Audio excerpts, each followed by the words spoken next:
My name is Colin, C-O-L-I-N, John, J-O-H-N, Hallett, H-A-L-L-E-T-T. And what is your birthday? 11/4/1932. So now you are 87? 86, 87 in April. Yeah, it's really hard to believe. Your face doesn't tell that much. Huh? You look like a 66. Thank you. What's going on in this country? Everybody looks young. Yeah. Wow, that's great. And where were you born? In a little town, or in Tiaraha. Could you spell it? T-E-A-R-O-H-A. It means love. Love? That's the Maori name of it. Oh. Tiaraha means love. That's a Maori language? Maori's language, Yeah, yes. yeah. Means love. Is it far from here? No, not that far. Mm. About an hour and a half, you know. Yeah. And tell me about your family when you were growing up, your parents and your siblings. Oh, well, my parents owned a farm and at Waitoa, which is 7 miles from Tiaraha. Yes. And I had an elder brother called Bill, and then I was the second child, and then there's my sister called Norma, and then my other brother was Barry, and the other son was Kevin. Mm.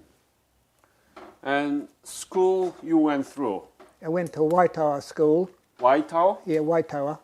And then after Waitoa school, I went on to Morrinsville High School. High school. And when did you graduate from high school?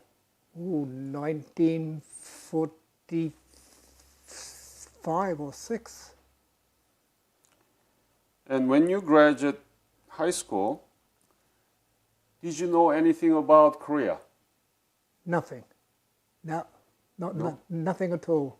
Not really. I knew where it was, of course, but apart from that, no. Never in my life that I ever said I'd end up in Korea. Wow. And now you are Korean War veteran, right? That is correct, yes. Yeah. So how do you link this dot? You didn't know nothing about Korea, nothing, and then now almost everything, right? That's, well, a lot, not everything. Okay, a lot. So that's fair. Yeah. But always wanted to join the Navy. It was always right when I was just a child, I always wanted to join the Navy. So I thought if I joined the Navy, I could end up in Korea. And that I did.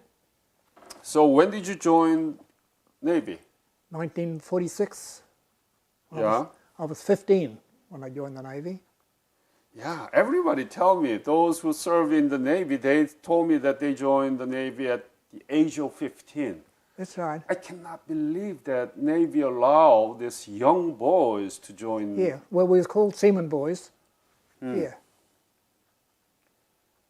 So where did you get the military training? Yeah. Well, naval training, you mean? Mm-hmm. Yeah, at HMS New Zealand Tamaki, which is on Motahi Island in the Hauraki Gulf up in Auckland. And we did 6 months on there, then we've got shipped to the big battleship, the Bellona. And from the Bellona we've ended up all around the world, shall we say. Mm-hmm.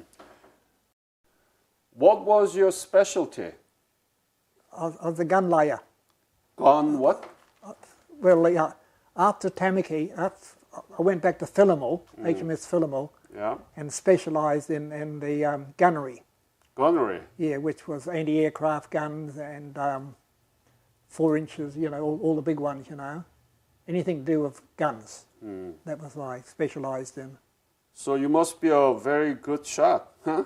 Shot, yeah. Well, I was a hunter in my... Of course, my father, he was a hunter, and my brothers were hunters, and used to do a lot of shooting, you know, so rifles were right up my alley, shall we say, you know. Very good. So, do you still hunt? No. I walk now instead of hunting. I've hung up my guns. Had you ever thought that you'd go to the Korean War at the time? When the Korean War came up and our first boat went up, I knew that I would end up there. Were you afraid?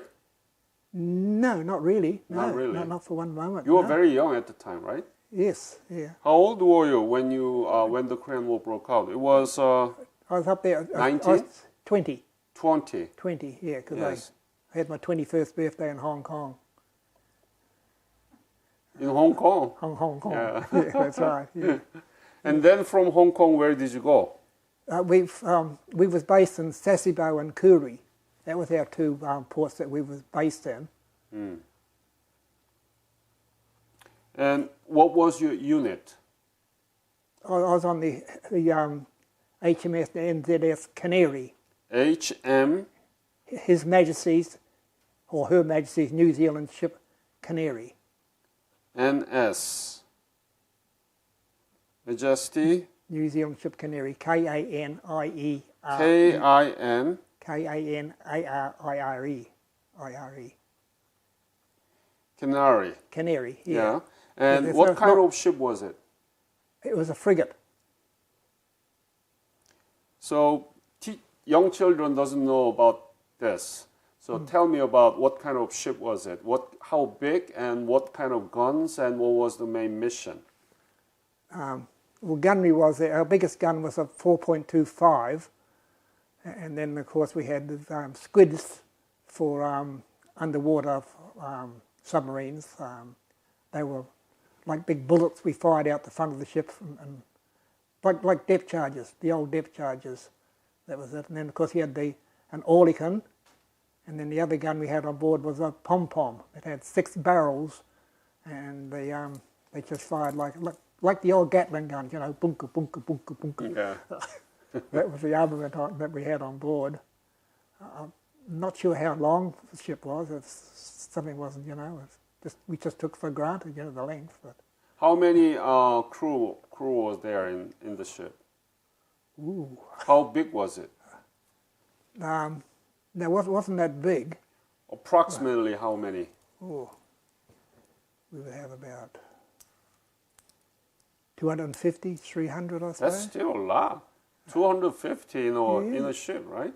Yeah, with Yeah. with about 30 seamen, 30 stokers, 30, 60. I don't know, perhaps I've exaggerated a bit. But no, And it'd be in the hundreds anyway, 100 and something, definitely.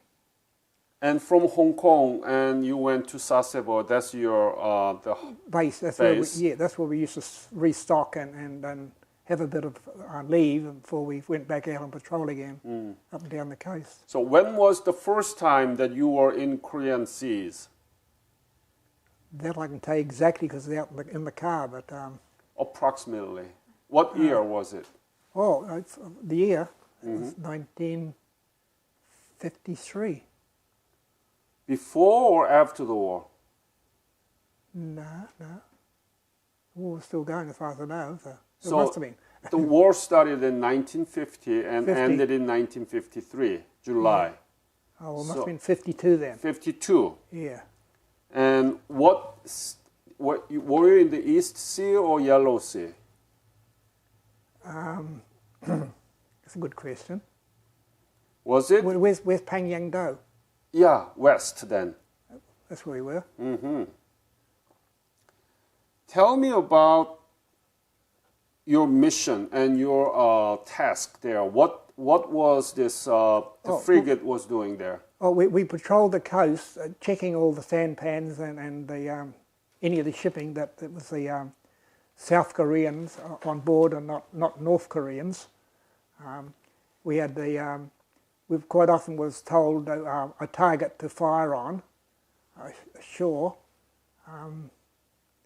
That's basically what we did. We just patrolled up and down the coast. We end up in, is it the Yangtze River? Yeah, that's in Chinese. Oh, it's Yangtze. No, it wasn't Yangtze then. It was another one, someplace. Imjin No, or Daedong, no, Cheongcheon, oh, Han River. no, I can't remember. But anyway, that's basically where we went. Were there any enemies in the sea? Did you encounter any North Korean naval forces? No. They when we was at Pangyang Do, they had this great big gun they rolled out on a trolley, and they opened up on us. That was the only time we really got under real heavy fire. One other time there was when we was in convoy with the American ships, we was fired on too, you know. So, Fired by whom? well, North Koreans. Oh. Yeah. Tell me about it. When was it and how did it happen?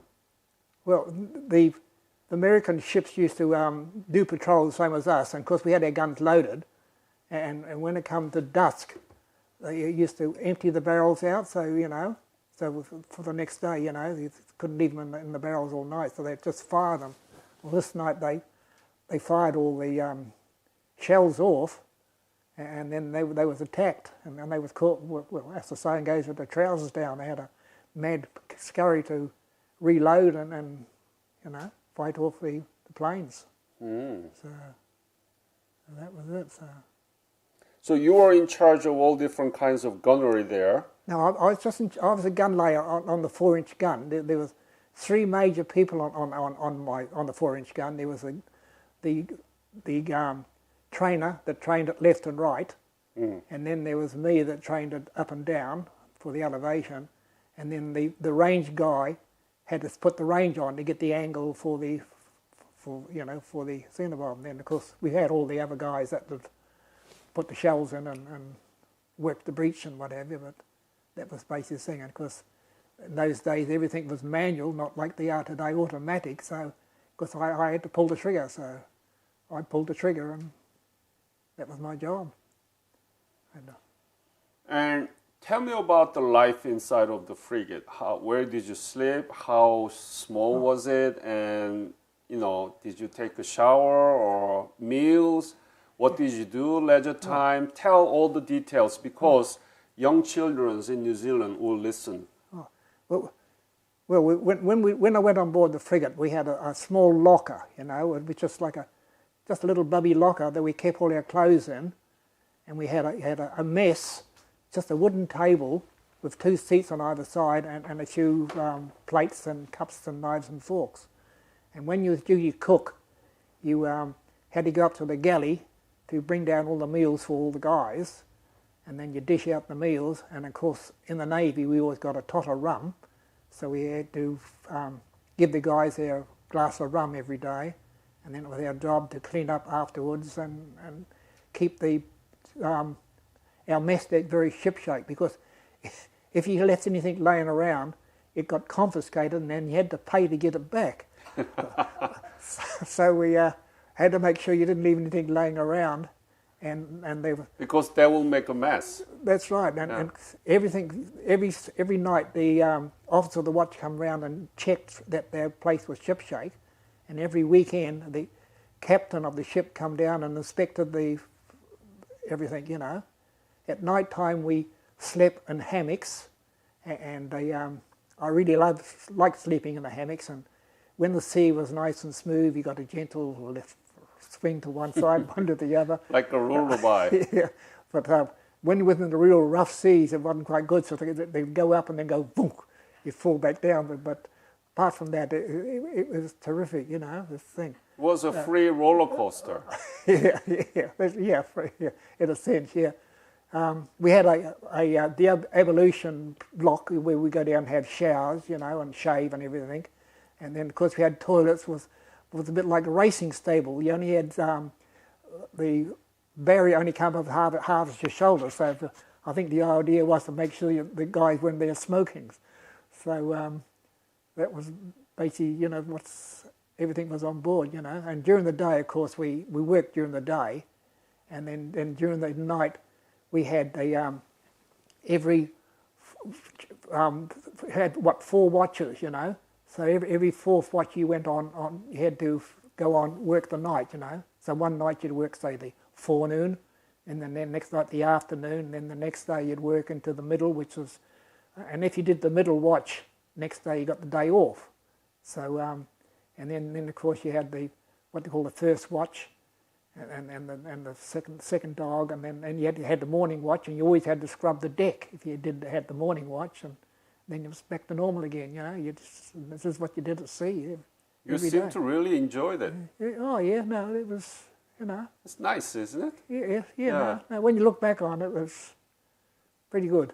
Yeah, you don't have to sleep in the foxhole No. with the plenty of water there, yeah, or no, sometimes with Oh, no, we had to have all the mod cons in a sense, you know, but the food wasn't the greatest. I'm sure they fed us a rabbit from the last World War. But no, we survived. No. How often did you go back to base camp to replenish? I've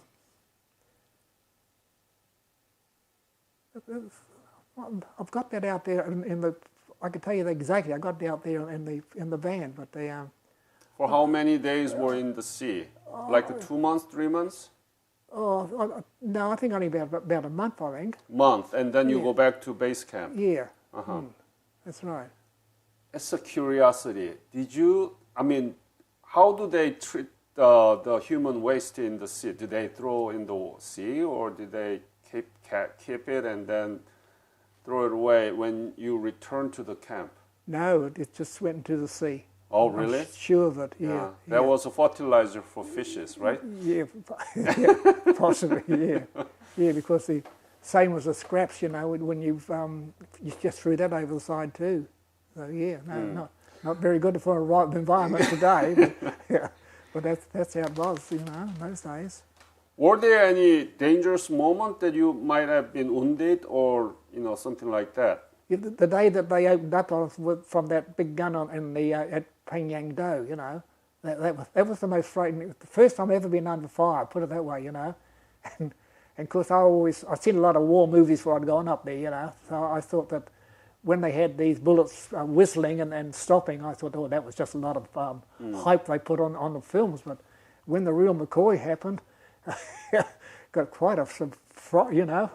In fact, there was panic stations on board, you know, when they was opened up, you know. So, but after that, it did come. You got like all things in life, you get used to these sort of things, you know. So you just accepted it. You knew you had to, you know, and that was it, you know. So. Were you able to write back to your family? Were you married at the time? No, I was engaged. Engaged? Yeah. Yeah, with this good lady here. Oh, really? And I get very, very regular letters. So, can I ask her to join our interview? Yeah, well, ask her, yeah. Yeah, You gotta please join us. Can you move? Sit tight. So you were engaged at the time? Yes. And with her? Yes. And what was her name? Ina, I-N-A, Everett, Everett. Mm-hmm. And when did you know her? When did you meet her? Back home when I was on leave one weekend, I was at a local dance, and I met her there and carried on from there. So, what was it like to send your future husband to the war? What was it like? I just accepted it, and as long as he was safe, that's it. And I got a letter quite regularly, so I was kept very much in touch with what is going on. And I had a busy life at home as well. So what did you do? I was in charge of I had a position with a drainage board in New Zealand as a secretary. And I was part of the Girl Guide movement, so I spent time doing camps and all the rest of it. So, no, I had a busy life. And I had friends who I went to the dance with every Saturday night when Colin wasn't there. So, so did he write letter to you, right? Yes. And what did he write? Do you remember any particular... It was like a day-to-day or a week-to-week story of what he'd done, where he'd gone, and what they were doing. And what fish he ate. What fish he ate. Which? Fish. Oh, fish. Oh. I was just kidding. And did you know anything about Korea, where he was at the time? No, not I. Well, I watched. I learnt about Korea after, of course, he went away. But well, I presumed and I knew that they don't go around telling them the others where and what they're doing. So. And have you been back to Korea? No, No? no. Okay. And do you follow up with what's happening in Korea in terms of Korean economy, Korean society, Korean culture things? Are you familiar with what's been done in Korea? More or less. Only what's on the news, of course, you know. Tell me about what do you know on modern Korea, contemporary Korea? Well, about the North and the South starting to get together again. Yes. And they had of course, prior to that, there was about the DMZ, military zone, you know, the people trying to get across it, and the separation of the families up there, you know, which must be terrible, you know, to have half your side on one side and half on the other. It must be terrible for those people, but it's just those things in general, you know, and whatever comes on the news about Korea, you know, which is quite regular, really. So.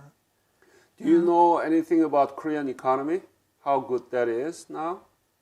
Well, I know it's about double of North Korea. It's much better than down the north, you know. So no. Do you know that it's a very good economy? You know, Korean, no doubt about that. You know, it's a and very I love the small people up there. country. And were you able to move? See around some cities in Korea when you were there in the war? No. It was just basically Sasebo and Kuri. That was about the only places. There was one other place we went to. The school come on board, you know, and put on a performance for the school, you know. So do you know the Korean economy now? The rank in the world, Korean economy, the rank of Korean economy in the world. No, I wouldn't. It's the 11th largest economy in the world. Can you believe that? No. Wow. The country he fought for in 1950s, and at the time Korea was nothing there. No. Now it's the 11th largest economy. Yeah. Sigmund Rhee was the president when I was there. Yes. Yeah. And you've got the next lot of games coming up in Korea, haven't you? What? I'm right, aren't I? Olympics? No, that's Japan. Oh, it's Japan. Sorry. Getting close. It's okay. Neighbor. No, but we had our Olympics in 1988, and we had our World Cups, all these things. We had our Olympics, and we were very successful in those things. Right. So, Well, now you're a very so good what do you economy. think about your legacy as a Korean War veteran? What is the legacy of the Korean War veteran? I'm not sure. What is the historical importance of the Korean War in your opinion? Oh, well, for peace, you know, for both countries, that's what it was all about. And that's what we fought for, you know. So you would become one country again, and instead of two, instead of a split country. Has your husband talked about his experience as a Korean War veteran to you? Has he? Has he talked about it? Possibly. We talk about all sorts of things, and it's part of our. He was he was very thrilled to be able to be invited onto the Korean boat when it came out to New Zealand. When was it? About 2 years ago. Yeah. and a lot of boats came in and sat there, and he was quite keen to see what our New Zealand boys slept in underneath and what it was like, but he was refused entry. Couldn't believe it. He got into the queue again and went along, and he went on to the Korean boat, and he ended up being greeted by the captain, got a photo with the captain and the flag flying, and he was made quite a fuss of. So he said, "I've done a better job than New Zealand." Yeah. Tell me more about it. How did you feel about it? Oh, terrific, you know, to think, you know, because I walked on board, you know, and I happened to say to the officer of the watch, you know, that I'd been at Korea, you know, and he said, was you up in the Korean War? And I said, yeah, I was up there. And he said, oh, you wait there, he says. So I waited there, and he comes back, and he someone else, and he took me up to see the captain, you know, and the captain, you know, says, oh, you know, and he made me very welcome, and he's coming to the officers' mess. So I went in the officers' mess, and he ordered coffee for us, and we sat down, and we had a good talk, you know, and he took some photos, you know, and went back out on the deck again, and we took some more photos, you know, against the Korean flag, and you know, made me feel real, you know, proud, shall we say, you know, that. They treat you nice. Yeah, no doubt about that. Uh-huh. Yeah, very good. Yeah. How many children and grandchildren do you have, or great-grandchildren? We have a, 1, 2, 4 in it, dear. 4 grandchildren. Yeah. 4. 4. Yeah, 4 grandchildren, and 3 great-grandchildren. How old are they? One of them is about 35, one Wow. about 34, Oh. one in her 20s, and my grandson is in his 30s, yes. Sure. And we've got 3 great-grandchildren, How old? 4. We've got 3 boys, 12, 10, and 9. Wow. And a new little great granddaughter. Granddaughter. She'll be 1 this month. 1. Yes. Adorable, right? Yeah. She is. Yeah. Yes. What's her name? Ella. Ella. Yes. Are there any teachers in the school among your descendants? A teacher. Teacher, yeah. No, my son would be the teacher, closest to a teacher, because he works for New Zealand, and he teaches them all the computers and how they work, all their machinery, you know, in the airport, you know. Oh, in the Air Force. But that'd be the closest to anyone being a teacher. No, Yes. no, my side is all agricultural farming, you know, and Ina's was all. Her father was a painter. When did you retire from Navy? 56. 56. And what did you do after that? Got married.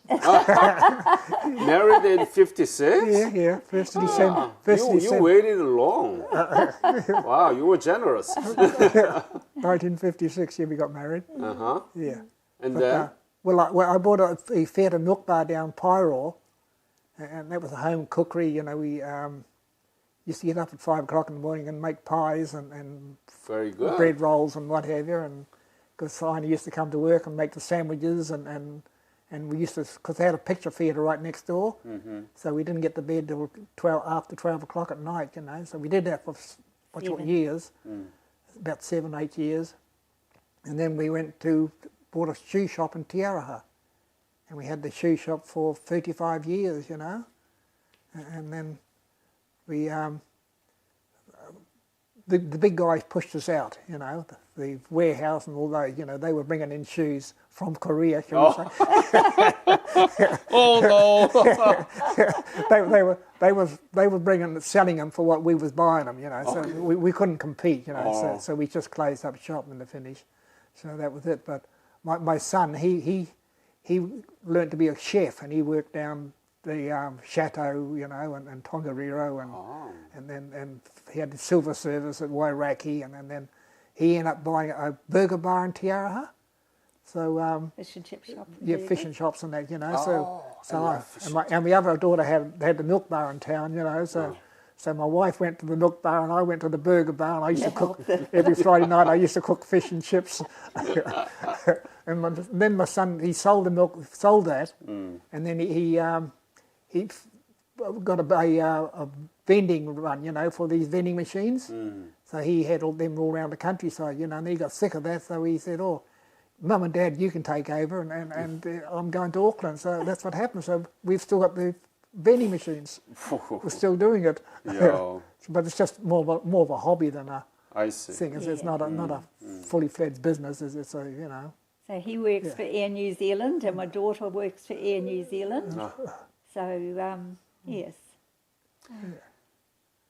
By 2020, next year, the Korean War will be It's 70-year-old. That's right. Yeah. Yeah, I realise that. Do you know of any war that broke in 20th century and still hasn't been replaced by the peace treaty? No, not No, really. No, right? Yeah. no. So it's been like this for forever. And what would you say to the Korean people in the context of 70th anniversary of the Korean War? I wish the two countries to get back together as one. Really would, you know. It seems so silly to, you know, to split a country in half like that. It'd be a bit like New Zealand, you know, the North Island against the South Island, you know. It'd be silly.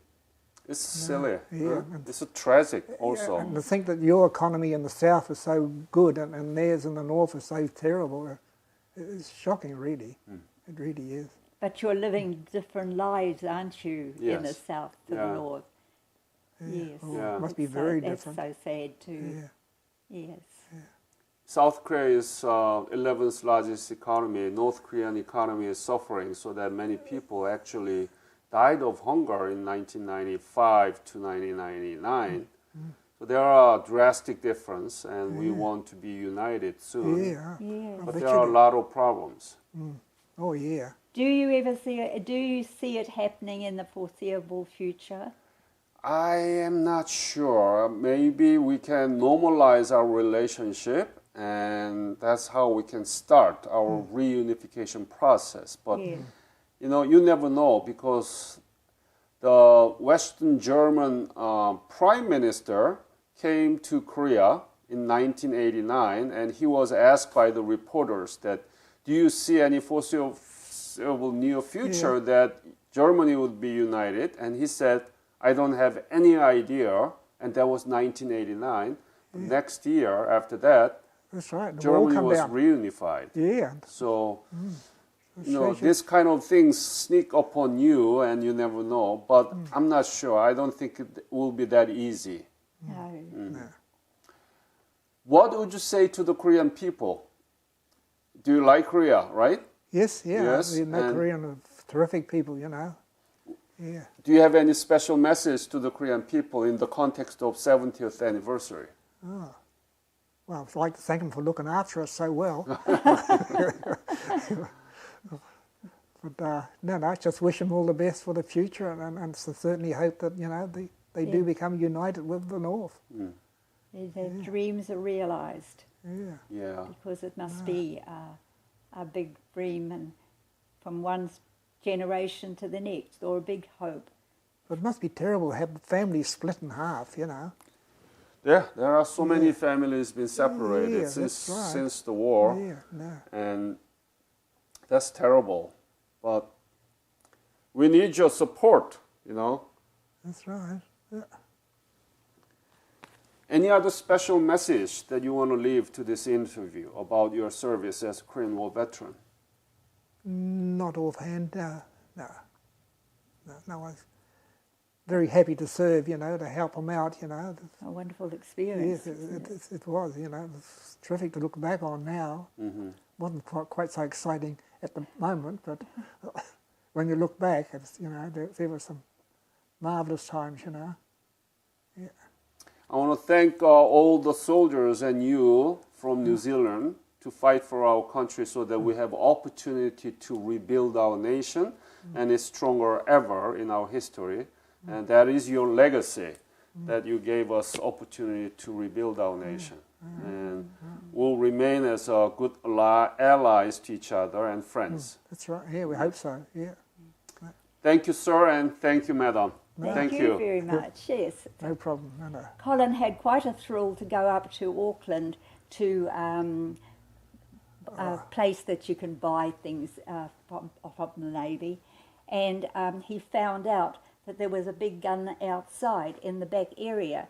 So he went to look at it, and he found it was the gun that he Yeah, used. taken off at the Canary. Korea. It had been With the actual taken off. gun. You didn't tell me about it. Come on. Yeah, well, they'd stripped. Well, it was because they've. From frigate? Yeah, the frigate. You know, they. Itinerary. Yeah, they Yes. pulled it. You know, scrap metal. You know, Huh. so they took the gun off the 4.25 off the gun, Ah. and they give it to the museum and up there. And of course, it was one off the actual one off the Canary. You know, so I could. And I'm going to focus that with you so that everybody knows. And that's the whole mission of our foundation. So Well, Terrific. it's a wonderful. thank you. An Hold amazing- on.